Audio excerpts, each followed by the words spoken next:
On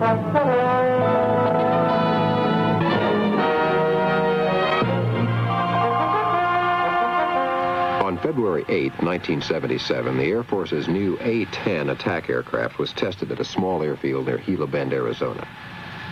The Air Force Test and Evaluation Center, AFTEC, which conducted the operation, and Tactical Air Command, TAC, which flies the plane, were trying to find answers to questions about the A-10's performance and its people. For example, how effectively could the plane do its job? Fly a maximum number of missions in a minimum amount of time, getting its weapons on target when and where needed. And could the ground crews do their job? Prepare the A-10 for combat quickly, repeat that process many times in one day in a surge of activity, and do it at a remote, austere base as in wartime. In finding answers to these questions, Air Force hoped to find answers to others equally as important. For instance, how dependable is the plane? Can it take punishment without breaking down? Can it be serviced, armed, fueled in minimum time? Can you launch it, recover it, and start all over again? And what about the ground crews? Can they work on it efficiently, safely, over an extended period, turning the aircraft around and getting it ready to fly? Before we look at this test of the plane's ability to surge and find some of those answers, let's talk a bit about the A-10 itself, what it is and what it does, so you can get a deeper appreciation of its capabilities and their significance. The A-10 is the first aircraft in Air Force history designed and built for the sole purpose of supporting the Army combat soldier.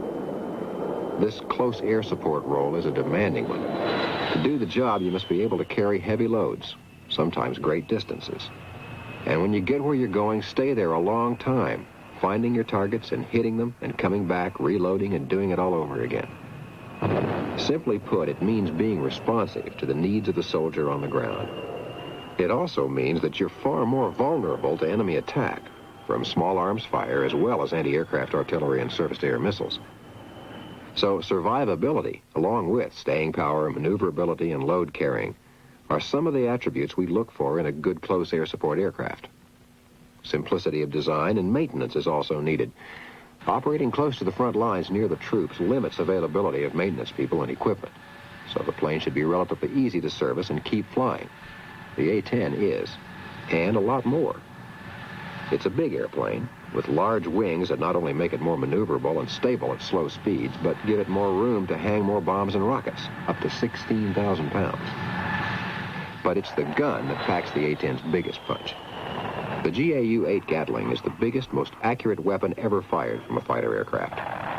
It's a tank killer that can destroy the other side's biggest piece of operational armor in a single short burst. And in Europe, where communist bloc tanks outnumber NATO armor by more than 2 to 1, it should be especially welcome and effective.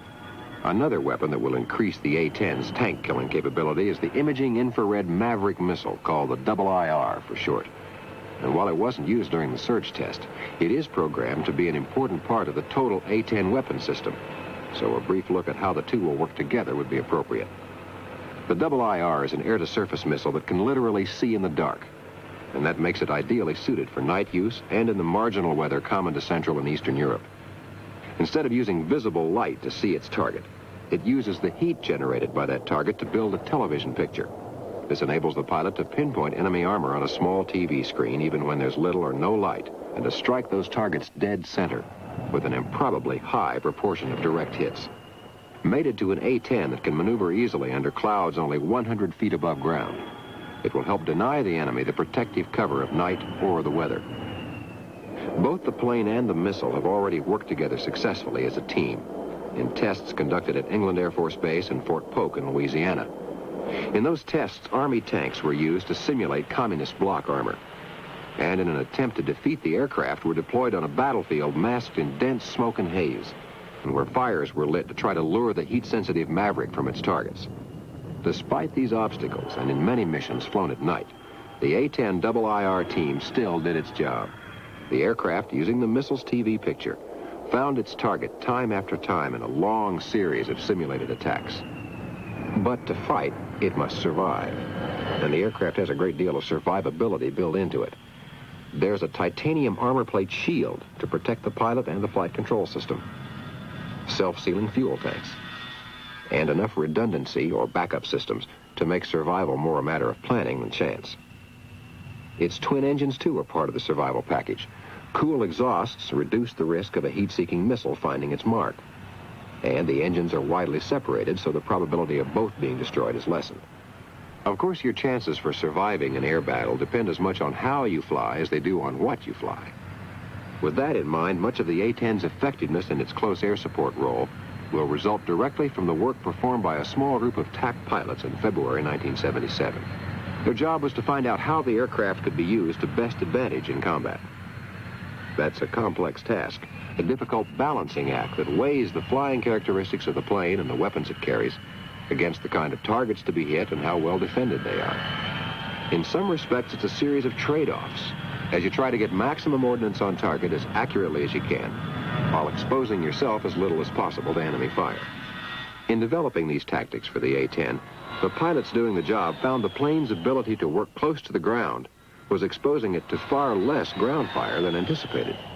In other words, it could approach its target low level, pop up briefly to get it in its sights, fire, then either reattack or move out quickly, again at low level, and all before enemy gunners could get an accurate fix.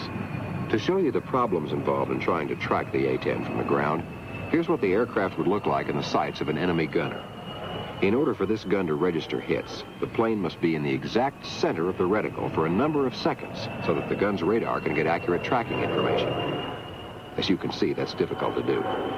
And the A-10's maneuverability, its low-level flying capability, and the tactics developed during this exercise won't make it any easier.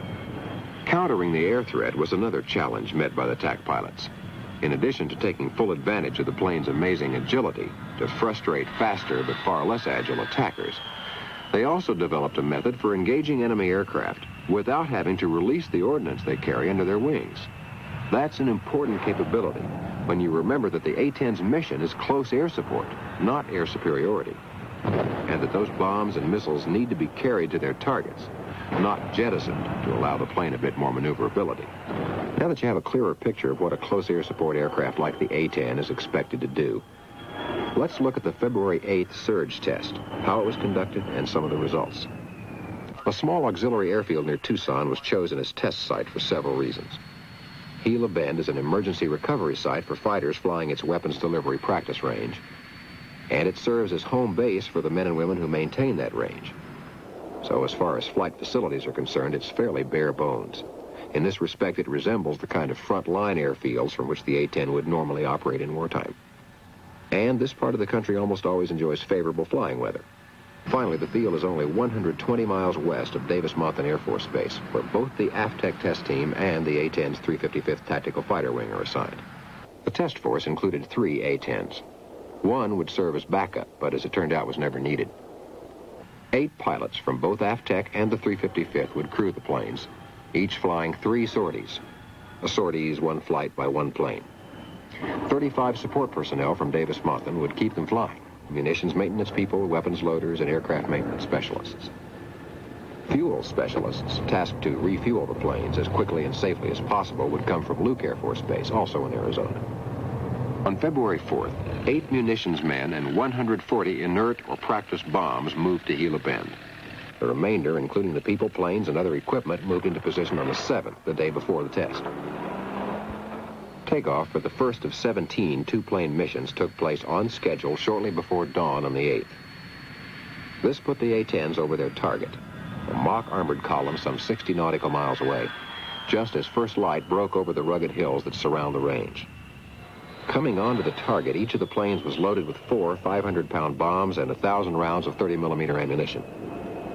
They made 3 passes over the column, dropping the bombs on the first run, then using the A-10's quick turning ability to re-attack 2 more times, this time firing about 200 rounds from the big gun. These tactics would remain essentially unchanged throughout the test.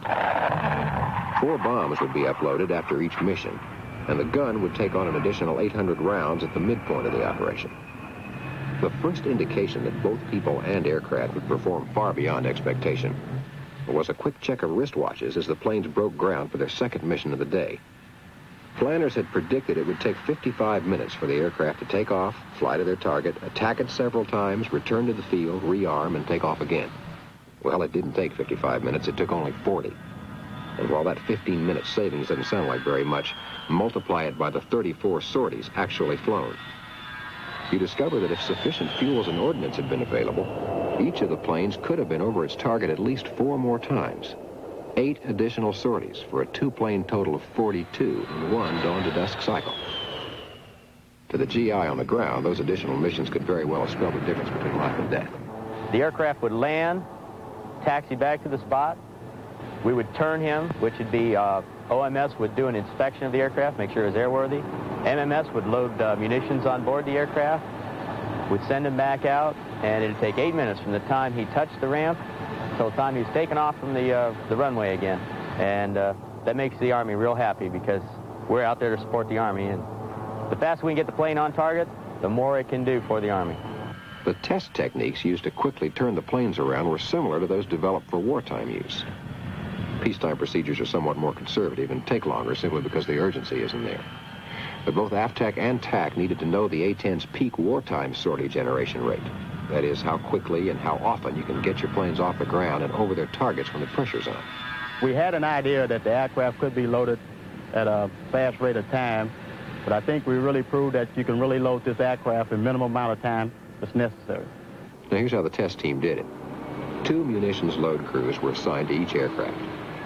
They did their loading in the maintenance area while the planes were being serviced, rather than moving them to a separate bomb loading point after completion of normal maintenance.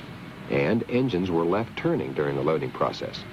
This not only saved time, but also reduced the potential for engine problems. It was about the time that you stopped the aircraft and went through your post-flight checks, your post-flight armament checks with the engines running. The weapons crew were already uploading your bombs, and you were already thinking about planning your next sortie. The planes, their air and ground crews performed so smoothly that the original schedule of a new pilot and fuel every 3 missions was changed to every 4 missions shortly after the test began. Reduced ground time and the A-10's thrifty gas habits also played their part. Reloading the gun, which was scheduled to follow the 8th mission, was also slipped to the 9th. We asked several pilots how many times they thought an A-10 aircraft could fly in a single day, and I got answers anywhere from 4 to 12 times. It's almost inconceivable that an airplane could keep flying after 17 times in a single day. This was particularly impressive to me as a pilot. Turnaround times were truly remarkable. Average ground time when only bombs were uploaded was less than 11 minutes, less than 20 minutes when both fueling and arming were required. And the big gun was loaded with 800 rounds in fewer than 16 minutes, even though the crews used a manual method rather than a semi-automated system which will soon be available.